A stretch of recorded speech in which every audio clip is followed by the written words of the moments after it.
दिल्ली में आपके हिस्से में क्या है एमसीडी में? जरा दिल्ली के लोगों हाथ उठा के बताना मुझे। बड़े हमारे बहुजन मीडिया के लोगों से भी धन्यवाद कहता हूँ। झूठ मत दिखाया करो यार, क्या झूठ दिखाते रहते हो कि हम तो यहाँ किला ढा देंगे। हालात देखो आज क्या है, एक सीट नहीं जीत पाए, एक सिंगल सीट। कि आज दिल्ली का रिजल्ट आया है, एक से एक वक्तागण यहाँ बड़े बड़े ओजस्वी भाषण देते हैं। दिल्ली में लोग खुशी मना रहे हैं और ये लोग यहाँ जो है बताइए सम्मेलन कर रहे हैं। जिनका देखिए, जिनकी वोट नहीं उनका राज स्थापित हो गया है एमसीडी में भी। कि वो लोग दिल्ली में जश्न मना रहे हैं, रंग लगा रहे हैं, जिनका इतना सा वोट है और जिनका इतना बहुसंख्यक वोट है, ये यहाँ तमाशबीन बने बैठे। बताइए, अब कह रहे हैं वोट हमारा राज तुम्हारा। सारे नेता यही कहते हैं। बताइए, कोई कमी छोड़ता ही नहीं है। मगर ये बताओ, पिछलग्गू बन के अपने हिस्से की बात भी नहीं कह सकते हो मेरे साथियों। एक सामने कहने का प्रयास किया था तथागत बुद्ध के बारे में, बाबा साहब की प्रतिज्ञा के बारे में, देखो क्या हुआ। ये हालात है, सच यही है। उनके तलवे चाट के, उनकी पूंछ बन के हम ओरिजिनल बात भी नहीं कह सकते। अपने हक की बात तो छोड़िए, जो महापुरुष कह के चले गए। जय भीम, जय भारत, जय मंडल, जय संविधान, जय जोहार,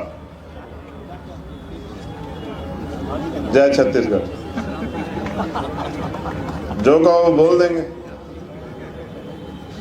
नहीं ऐसा मत कर। बस होना चाहिए हमारे सिद्धांत, विचार और हमारे लोगों के लिए।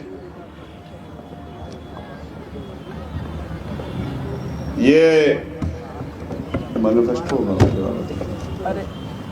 न्याय अधिकार महासम्मेलन, इतना प्यारा सुंदर मंच, देश की राजधानी, यहाँ उपस्थित सभी सम्मानित श्रोतागण, बहुजन मीडिया के हमारे हिम्मतवर, ताकतवर, संघर्षशील साथी, आपके बगैर तो कोई आंदोलन सफल होता ही नहीं।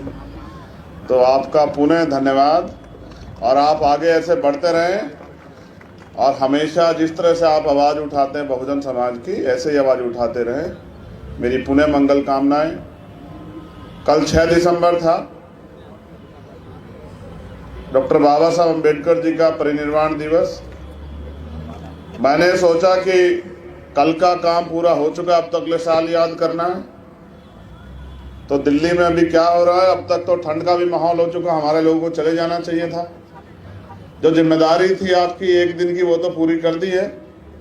2-2 दिन सम्मेलन क्यों कर रहे हो, क्यों वक्ता बुला रहे हो, क्यों बातें कर रहे हो? अब तो 364-65 दिन बाद जागना है। जब पुणे सम्मेलन, पुणे बाबा साहब का परिनिर्वाण दिवस आएगा तभी आना, क्योंकि हमारे लोगों को लगता है कि एक दिन के सम्मेलन से, एक दिन के आंदोलन से, एक दिन के महापुरुषों के परिनिर्वाण को मनाने से उनकी जिम्मेदारियां पूरी हो जाती हैं और हम दूसरे लोगों पे, दूसरे संगठनों पे, दूसरी पार्टियों पे चिल्लाते रहते हैं। मैं समझता हूं न्याय अधिकार महासम्मेलन करवाने वाले साथी धन्यवाद के पात्र हैं।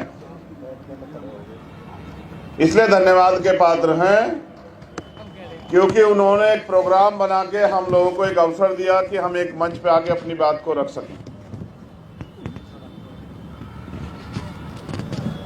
जंग में कागजी अपराध से क्या होता है, जंग में कागजी अपराध से क्या होता है, हिम्मतें लड़ती हैं, तादाद से क्या होता है। क्या फर्क पड़ता है कि हम यहाँ की संख्या में, लेकिन जितने भी हैं इतने लोग तो तैयार हैं इस आंदोलन को चलाने के लिए। इतने लोग तो तैयार हैं 2 दिन से महापुरुषों के मिशन पे काम करने के लिए। ये बहुत, जब एक एक महापुरुष संकल्प करके इतने बड़े बड़े काम करके गए, जब इतने सारे लोग जो यहाँ उपस्थित हैं और उनके परिवार के लोग, उनको सुनने वाले, उनको चाहने वाले, मानने वाले लोग धीरे धीरे काम करते रहेंगे, तो मुझे लगता है एक दिन हमारा आंदोलन सफल हो जाएगा। मैं बड़ा उम्मीद वाला व्यक्ति हूं, ना उम्मीद नहीं होता हूं, क्योंकि हमारे जितने पिछला अनुभव सब कहता है, जब हम महापुरुषों को पढ़ते हैं तो वे कहता है कि आंदोलन चलाना जरूरी है, क्योंकि देश तो आजाद 1947 में हुआ, लेकिन हमें अधिकार मिले 1950 में। तो 1950 के बाद जो आगे अधिकार मिले संविधान में तो लागू थे, लेकिन प्रैक्टिकली लागू नहीं हुए, वो सब आंदोलन से मिले। इसलिए आंदोलन चलाना चाहिए, और आंदोलन क्यों चलाना चाहिए, इसके लिए समाज को तैयार करना चाहिए, समाज को समझाना चाहिए। क्योंकि परंपरा है महापुरुषों को याद करने की। तो आज के इस मंच से मैं फूले, साहू अम्बेडकर, पेरियार, मान्यवर काशीराम, महामना रामसु वर्मा, बाबू जगदेव प्रसाद, जननायक कपूरी ठाकुर, मां सावित्रीबाई फूले, मां रमाबाई, सबको नमन करता हूं। क्योंकि जैसे जैसे मौसम और ठंडा होगा, ठंड बढ़ती जाएगी, और जब ठंड बढ़ेगी तो हमारे लोगों को सबसे पहले, क्योंकि अभाव में रह गए लोग, सताए गए लोग, लोकतंत्र में आस्था रखने वाले लोग, उम्मीद वाले लोग, उनके ऊपर परिवार की जिम्मेदारी, वो घर के बारे में भी सोचेंगे। तो मुझे लगता है 1-1.5 घंटे 2 घंटे के भाषण से कुछ नहीं होने वाला। चंद मिनटों में जो मुद्दे हैं, मैं पूरी जिम्मेदारी से इन सभी मुद्दों का समर्थन करता हूं। इन सभी मुद्दों पे हमारा समर्थन है, और जब भी इस मुद्दों को लेकर कोई भी कार्यक्रम होगा, हम अग्रणी श्रेणी में रहेंगे, चाहे आंदोलन हो या कार्यक्रम हो। जब भी हमें याद किया जाएगा, हम सबसे आगे रहेंगे। पिछले 2 दिनों में मुझे बताने में कोई हर्ज नहीं है, क्योंकि 6 दिसंबर को पूरे भारत में अपने अपने घरों पे तमाम संगठन, पार्टी चलाने वाले लोग अपने अपने मुख्यालयों पे कार्यक्रम करते हैं। इसलिए 6 तारीख में ज्यादा लोग नहीं जुटे, और 7 तारीख में आज दिल्ली में हमारे जो लोग हैं, क्योंकि उन्होंने नगर पालिका का, नगर निगम का चुनाव लड़ा है, वो सब लोग गिनती में बिजी हैं। वो सब लोग आज अपने संघर्ष की जो है, समाज ने जो उनको दिया है, उसके ऊपर निर्भर हैं। इस वजह से ज्यादा योगदान हम लोग इस प्रोग्राम में नहीं कर पाए। लेकिन मैं आयोजक साथियों से भी कहूंगा, पुनः जब वो कोई कार्यक्रम करें, हौसला ना त्यागे, एक बार चर्चा विचार करके करें। तो मैं पूरी जिम्मेदारी से कहता हूं कि समाज बहुत बलवान है, समाज बहुत ऊर्जावान है। एक नहीं, हजारों ऐसे उदाहरण, चाहे 2 अप्रैल का हो, चाहे यहीं का, जब दिल्ली में रविदास गुरुकुल टूटा, तमाम उदाहरण है कि हमने, बहुजन समाज के लोगों ने अपने झंडे और झंडे का सम्मान रखा, अपने आयोजकों का भी सम्मान रखा। पुनः सभी वक्तागणों के जो संदेश और संदेश दोनों पे अपनी बात को आगे बढ़ाते हुए, मैं समझता हूं वाकई में हालात नाजुक हैं, और इन हालात नाजुक में हमें एकता के अलावा कोई चारा दिखाई नहीं देता। अल्पजन बन के एक जाति के साथ खड़े रह के शायद हम कामयाब ना हो पाए, लेकिन अगर हम महापुरुषों के संदेश को समझें और पुनः बहुजन समाज के लोग एकजुट हो जाएं, तो शायद भारत में हमारे जो आज वजूद की लड़ाई लड़ी जा रही है, आने वाली पीढ़ियों पे क्या बचेगा, इसकी लड़ाई लड़ी जा रही है, तो शायद हमारी लड़ाई कामयाब हो जाए। मैं तो आंदोलन चलाने वाले सभी साथियों में उम्र में सबसे छोटा हूं, लेकिन मेरा प्रयास रहता है कि मैं कभी भी अपने कार्य से निराश ना करूं। मैंने तो सीखा ये है, और यही सिखाया है कि जब भी जहां भी जरूरत पड़े, तन मन धन से तैयार रहना, अपने लोगों को निराश मत करना। और मैं अभी भी इस प्रयास में लगा हुआ हूं कि राष्ट्रीय स्तर पे बहुजन समाज के लोगों में एकता बने, और मुझे लगता है कि ये प्रयास भी आने वाले समय में सफल होंगे। लेकिन निराशा इस बात की है कि भारत में महापुरुष भी बताए, संविधान भी कहता है कि लोकतंत्र है, लोकतंत्र में जिनका वोट होता है उनका राज होता है, लेकिन भारत के लोकतंत्र में जिनकी संख्या ज्यादा है, उन पे अन्याय अत्याचार भी ज्यादा है, और वो अधिकारों से भी सबसे ज्यादा वंचित हैं। इस मंच पे ये नाम नहीं बैठे, विचार बैठे हैं, व्यक्ति नहीं बैठे, संदेश बैठे हैं। मैं इस मंच का पुनः सम्मान करता हूं, क्योंकि हम उम्मीद को रखने वाले लोग हैं, हमारे कंधों पे बड़ी जिम्मेदारी है। तो मैं आपसे ये अनुरोध करता हूं कि अपनी एकता को बना के रखिए। हम सब लोग, जैसा हमारे जिम्मेदार साथी ने कहा कि पूरा आंदोलन बैकवर्ड और फॉरवर्डों के बीच है और आंदोलन अधिकारों का है, ना धर्म का है ना जात का है, हिस्सेदारी का।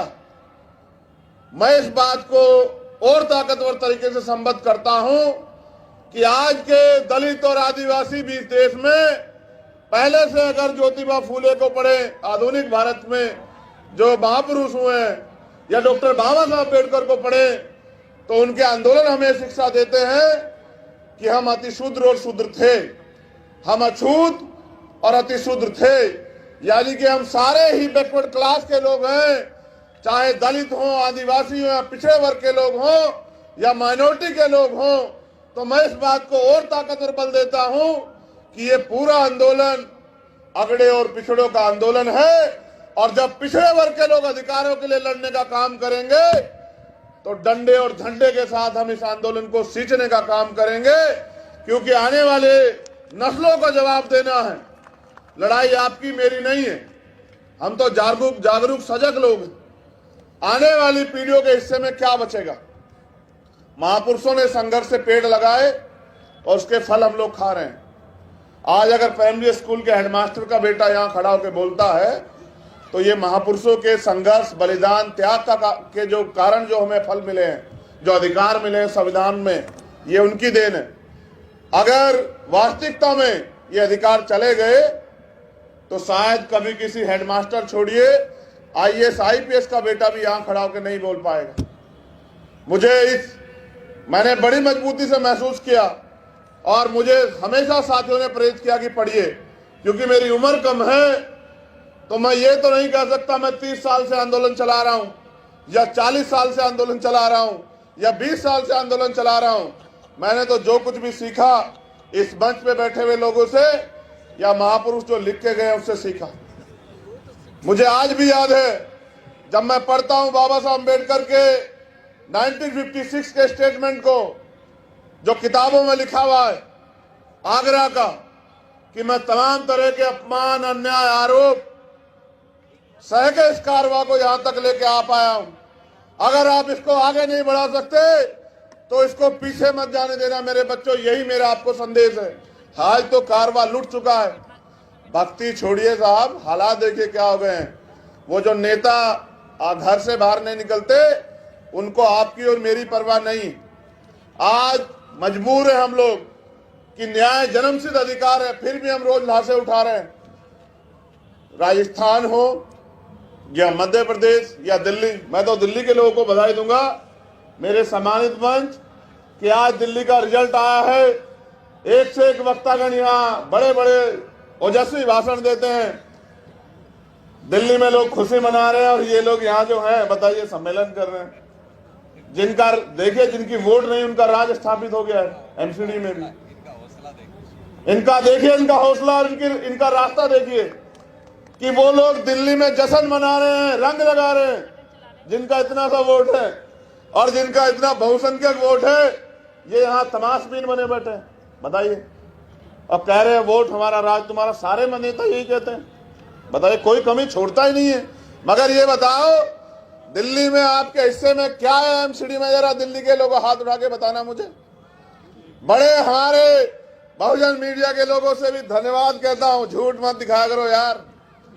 क्या झूठ दिखाते रहते हो कि हम तो यहाँ किला ढा देंगे। हालात देखो आज क्या है, एक सीट नहीं जीत पाए, एक सिंगल सीट। पिछलग्गू बन के अपने हिस्से की बात भी नहीं कह सकते हो मेरे साथियों।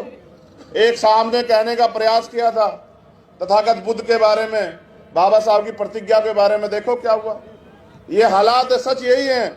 उनके तलवे चाट के, उनकी पूंछ बन के हम ओरिजिनल बात भी नहीं कह सकते हैं। अपने हक की बात तो छोड़िए जो महापुरुष कह के चले गए हैं। इसलिए कह रहा हूं दिल्ली के लोग बधाई के पात्र हैं। इतनी बड़ी आबादी और फिर भी बैठना जूतों में ही है, तो मैं क्या कर सकता हूं भाई बताओ, जब आप लोग सुधरना नहीं चाहते। मैं तो प्रयास कर रहा हूं और मेरे साथ हजारों साथी प्रयास कर रहे हैं दिल्ली में भी कि हमारे लोग जागें, लेकिन आप आदत छोड़ने को तैयार नहीं है। तो कोई बात नहीं, हम फिर जगाएंगे, फिर आपके बीच में जाएंगे, फिर समझाने का काम करेंगे। क्योंकि अगर इस काम को हम पढ़े लिखे लोग नहीं करेंगे तो किन से उम्मीद करें? वो लोग जो सुबह उठ के काम पे निकल जाते हैं। ये तो पूरा समाज आर्थिक रूप से कमजोर है। थोड़ा बहुत अगर आरक्षण से जो नौकरी मिली उसके कारण बन पाए। इसलिए जो पढ़े लिखे सजग लोग हैं उनकी जिम्मेदारी बनती है कि अपनी जिम्मेदारी को समझें। जैसे बहुजन मीडिया ने अपनी जिम्मेदारी को समझा, बहुजन नेता भी अपनी जिम्मेदारी समझे, अपनी रोजी रोटी, अपनी तैयार की गई संपत्ति, अपने परिवार की चिंता छोड़ के समाज की चिंता करें। क्योंकि अगर हम इनकी चिंता करते हैं और इनकी चिंता करने वाला नेता कभी समाज का भला नहीं कर सकता, मैं आपको गारंटी देता हूं। आप मेरी बात को याद रखना, जो परिवार की और अपनी संपत्ति की परवाह करेगा।